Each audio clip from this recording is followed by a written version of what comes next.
हिंगोली शिंदे गटाचे खासदार हेमंत पाटील यांना 14 डिसेंबर आणि 20 डिसेंबरला जीवे मारण्याची धमकी दिली गेली।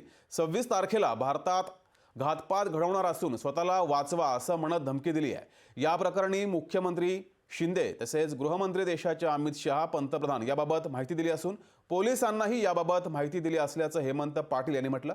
याबाबत खासदार हेमंत पाटील यांच्याशी बातचीत केली आमचे प्रतिनिधी कमलाकर बिरादार यांनी। काही दिवसापूर्वी हिंगोली नांदेडचे खासदार हेमंत पाटील यांना निनामी फोन आला होता। तो बाहेर देशातून आलेला होता। कुठल्या तरी अन्नू नावाच्या व्यक्तीनं हा फोन केला आणि भारताला उडवून देण्याची धमकी त्यांनी या फोनद्वारे दिलेली होती। नेमकं काय प्रकार आहे आपण खासदार हेमंत पाटील यांच्याकडे जाऊन येऊया। भाऊ, आपल्याला फोन आला होता आणि नेमका हा काय प्रकार आहे?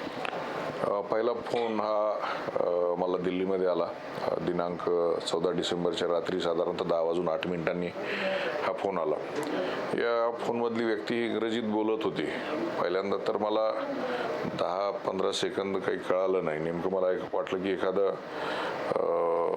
इंग्रजीतली ॲड चालू आहे का काय असं वाटलं, परंतु मग त्याच्या बोलण्यावरून मला लक्षात आलं की ही व्यक्ती पन्नू नावाची व्यक्ती आहे आणि त्यांनी धमकी दिली की 13 तारखेला आम्ही हिंदुस्थानला आमची ताकद दाखवून दिलेली आहे आणि येत्या 26 जानेवारी रोजी आम्ही मोठे धमाके करू आणि याच्यातून तुम्हाला शक्य असेल तर तुम्ही स्वतःला वाचून दाखवा अशा पद्धतीची धमकी।